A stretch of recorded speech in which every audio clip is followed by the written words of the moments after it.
हमारे पास तो अभी 40 दिन 45 दिन सरकार आए हुए को हुए। मैंने ऐसी गवर्नेंस अपने जीवन काल में कभी नहीं देखी।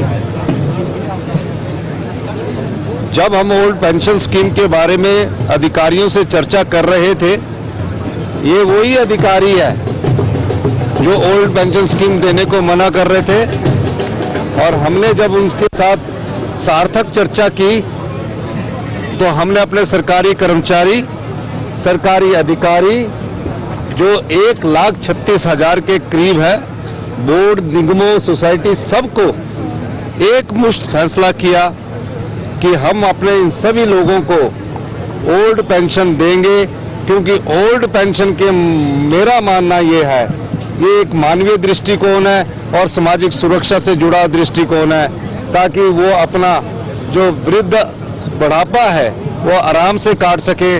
उनके पास ये विश्वास रहे कि हर आने वाले प्रत्येक महीने में उन्हें सरकार की तरफ से एक अश्योर्ड इनकम होगी। इस दृष्टिकोण से हमने ओल्ड पेंशन स्कीम का फैसला किया।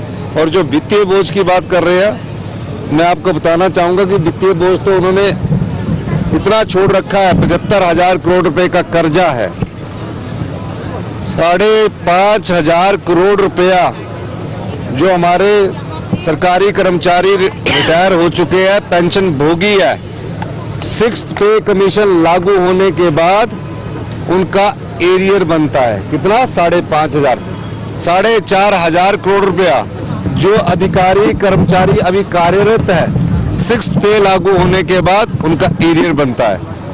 डीए की किस्त दी इन लोगों ने चुनावों से पहले, 992 करोड़ रुपए का एरियर इनका ये बनता है। 900 संस्थान इन्होंने खोल दिए। पता नहीं चुनावों के 6 महीने पहले कैसे जयराम ठाकुर जी में ऐसी देवीय शक्ति आ गई कि जो 75 साल में नहीं हुआ, उन्होंने 6 महीने में 900 संस्थान खोल दिए। अपने 4.5 साल के कार्यकाल में भी उन्होंने 900 संस्थान नहीं खोले। सीएससी कंप्यूटर के सहारे चल रही है। कॉलेज वाटर कैरियर पीएन के सहारे चल रहे हैं।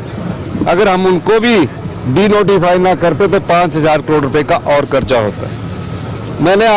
मैंने हिमाचल की जनता से अनुरोध किया है, हमें समय दीजिए। अर्थव्यवस्था को अगर पटड़ी पर लाना है तो तकरीबन 4 साल लग जाएंगे, लेकिन हम अपने फैसलों से बढ़ रहा है कि कुछ ऐसी जानकारियां आई है जिनके एग्जाम भी निकल चुके हैं, रिजल्ट भी निकल चुके हैं, उस प्रकार की भी कई जो नौकरियां हैं उनके बारे में पता लग रहा है, और जो अगले पेपर है वो भी निकल चुके हैं। तो जब किसी संस्था पर एक बहुत बड़ा घपले की बात आ रही हो, उस दृष्टिकोण से अभी इंक्वायरी चल रही है। इंक्वायरी के बाद ही मैं कुछ कह सकता हूं, लेकिन प्रीलिम्स रिपोर्ट जो आई है बड़ी चौंकाने वाली है। कि मुख्यमंत्री बनने के बाद एक मेरा दायित्व होता है कि देश के प्रधानमंत्री से मुलाकात की जाए। पिछली बार जब मैं मुलाकात करने गया तो मेरा RT-PCR टेस्ट हुआ और मैं कोरोना पॉजिटिव हो गया, तो मैं उनसे मिल नहीं पाया था। तो इस बार मैं माननीय देश के प्रधानमंत्री नरेंद्र मोदी जी से मिला, बड़ी सार्थक चर्चा हुई। वो हिमाचल को जानते हैं और हिमाचल के चप्पे चप्पे से परिचित है। मैंने उनसे सिर्फ यही कहा कि आप हिमाचल आइए, और हिमाचल आने का उनको न्योता दिया। सिर्फ अभी पहली मुलाकात थी और शिष्टाचार मुलाकात थी। जो NPS की बात है, जब अधिकारियों ने हमने ओल्ड पेंशन स्कीम लगानी थी उस समय ये बात आई थी। हमने कहा है कि सीमेंट कारखाना के जो मालिक है और जो ट्रक ऑपरेटर है, आपसी सहमति बनती है तो ठीक है। उद्योग मंत्री ने हमारी इस पर बातचीत की और कल तक मैं उस पर खुद भी फैसला ले लूँगा कि हमें किस दृष्टिकोण से आगे बढ़ना है। लेकिन मैं एक बात स्पष्ट तौर पर कह देना चाहता हूँ, हिमाचल प्रदेश के जितने भी ट्रक ऑपरेटर हैं वो हिमाचल प्रदेश के स्थायी निवासी है। उनकी आजीविका लोन लेकर, ट्रक लेकर अपने परिवार को चलाने की है। उनके परिवार का ख्याल रखना जितने भी ट्रक ऑपरेटर्स है सरकार का एक दायित्व है। उन्हें किसी भी प्रकार के शोषण से बचाना भी सरकार का दायित्व है।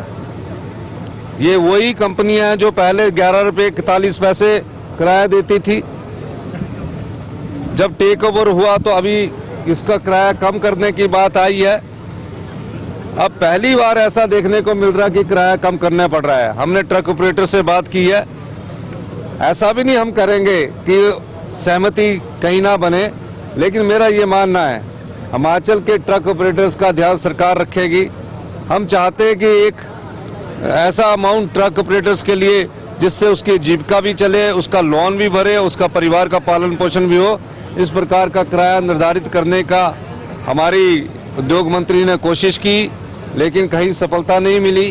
दोनों पक्ष झुकने वाले नहीं लगे, लेकिन हम चाहते हैं कि हमारे ट्रक ऑपरेटर्स का जो उद्योगपति यहाँ सीमेंट लगा कर रखे, उनका ख्याल रखे। इस दृष्टिकोण से आने वाले समय में अब उद्योग मंत्री मेरे को रिपोर्ट सौंपेंगे और हम कोई ना कोई नीतिगत फैसला इस पर जल्दी कर लेंगे। पूर्ण राज्यत्व दिवस पर हमीरपुर और हिमाचल प्रदेश के सभी प्रदेशवासियों को हमारी तरफ से बहुत बहुत बधाई एवं शुभकामनाएं। एनएचपीसी चंबा की ओर से सभी प्रदेशवासियों को गणतंत्र दिवस की हार्दिक शुभकामनाएं। Government senior secondary school Nagrota Surya की तरफ से प्रदेशवासियों को गणतंत्र दिवस की हार्दिक शुभकामनाएं। DAV public school Nagrota Surya की तरफ से प्रदेशवासियों को गणतंत्र दिवस की हार्दिक शुभकामनाएं।